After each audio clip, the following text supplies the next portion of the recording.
Here you can see where it volcanoed. I time-lapsed it because it took forever.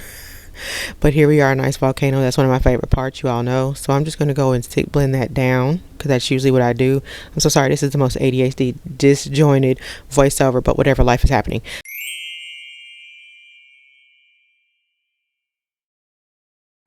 Welcome back, friends, or if you're new here, hey, it is Lauren the Soap Witch, and this little happy corner of these here internets is where I play in my hair, mix up one of my magical concoctions, or on occasion go rogue on a recipe in the kitchen. So in this one, I will be mixing up a magical concoction named Merry Mischief.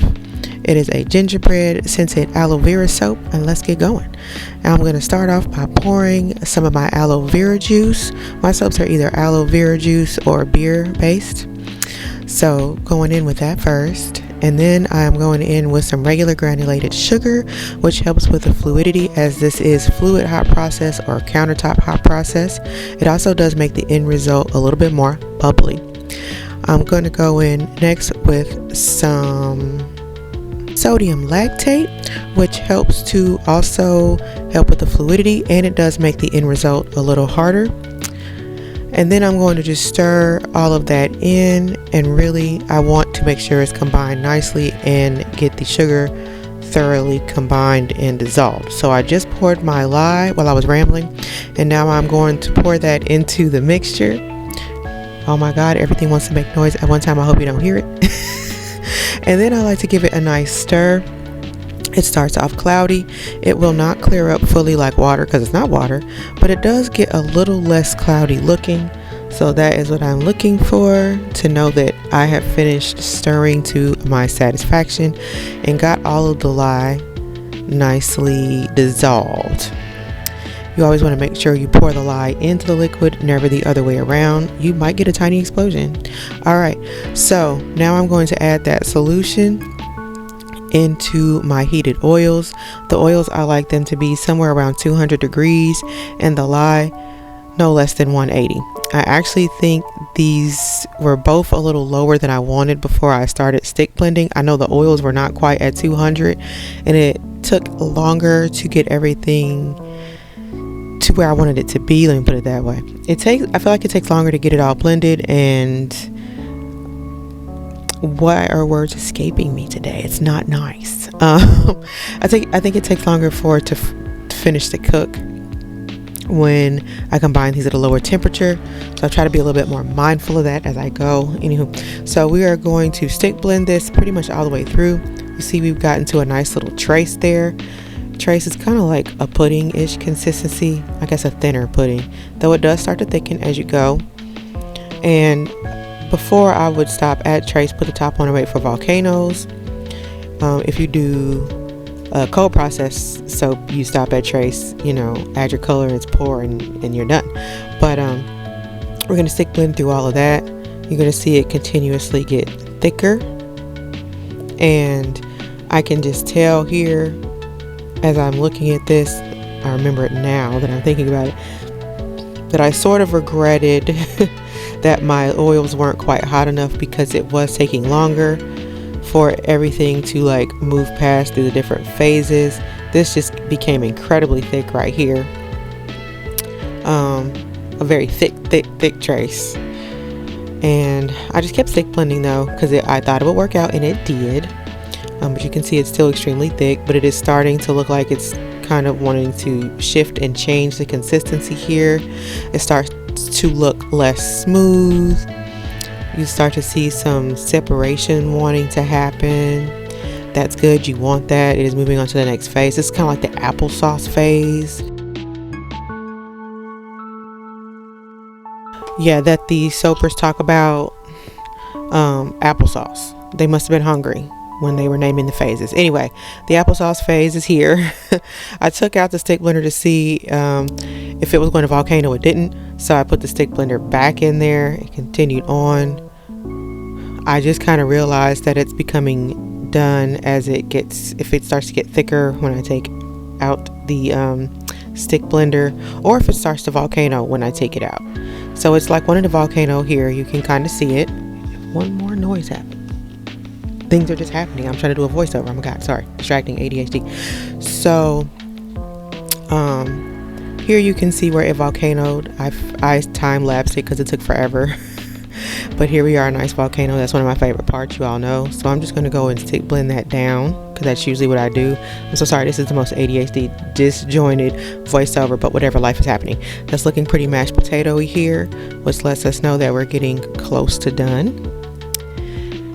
Again, see, they were hungry when they named these phases. So here you can see that I was pretty much done with the stick blending and going on.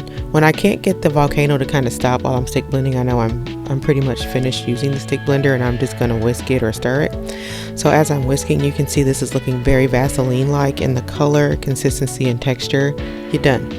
Vaseline stage is the final stage. You can see it's also getting a little loosey-goosey there, a little bit more fluid. Very pretty. That's what we're looking for. That's what we like.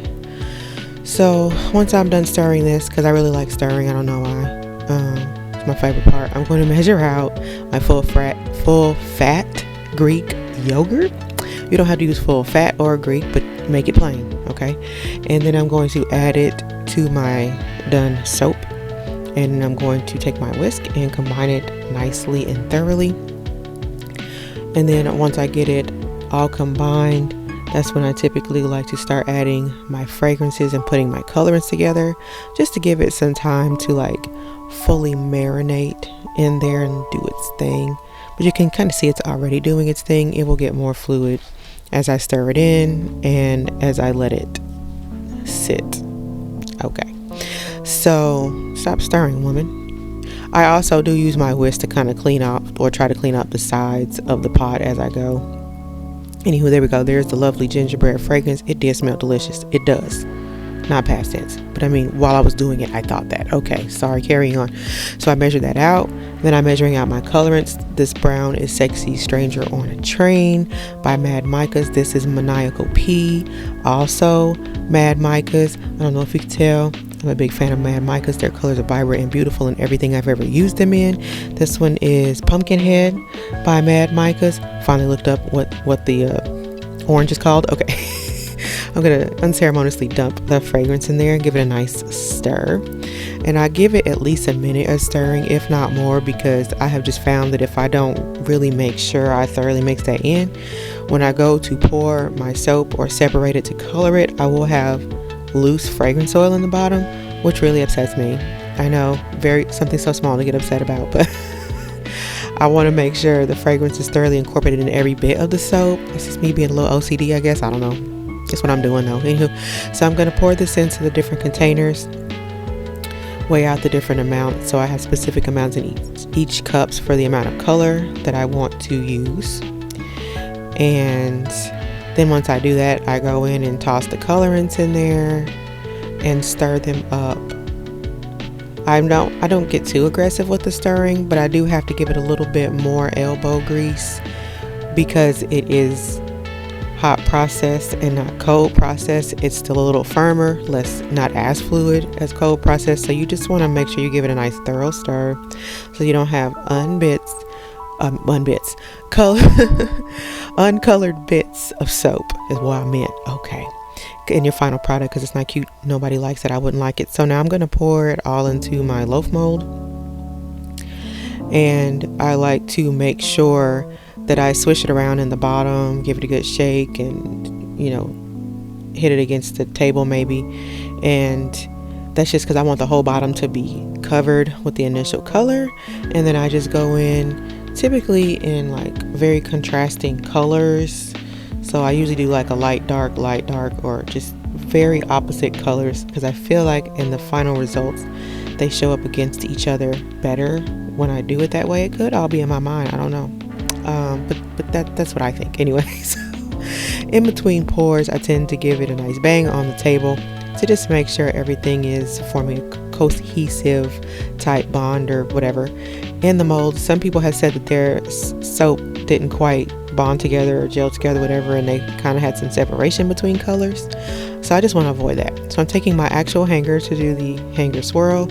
I know that's an uncommon thing in the soaping world, but I didn't want to buy no tool. So I just do a bunch of figure eights here, until I don't know, I got tired. I don't know if I was counting or just eyeballing it, but anyway, figure eights to get my hanger swirl. And then eventually I just did some, what I call all arounds. Don't ask me to name nothing. So anyway, then I'm going to go in with my wonderful glitter. I love glitter, and I like to add it in before I swirl the tops because I feel like it makes it sticks in the soap better as opposed to just flying off the tops. Something else I don't like. Anywho, gotten that all done. This is the soap. Beautiful, wonderful, smells great. I left it in the freezer for like 5 or 6 hours and then took it out and let it thaw, demolded, and now we're here for the cut. So that's the first slice. It did darken up quite a bit, but still very pretty. And then I wiped the wire off in between each cut so I don't drag the remnants through each slice. And then here we are. There we are. Okay. So anyway, this is pretty much it. This is the rest of the cut. This is one of my wonderful seasonal soaps that I think smells absolutely scrumptious and delicious. And I left a link below in the description if you are interested in checking it out. I hope you enjoyed this video. And if you enjoyed the special brand of sorcery that I bring to my little corner of the internet, go ahead and subscribe and like this video, my friends. I hope you have a magical day, and I will see you in the next one. Bye.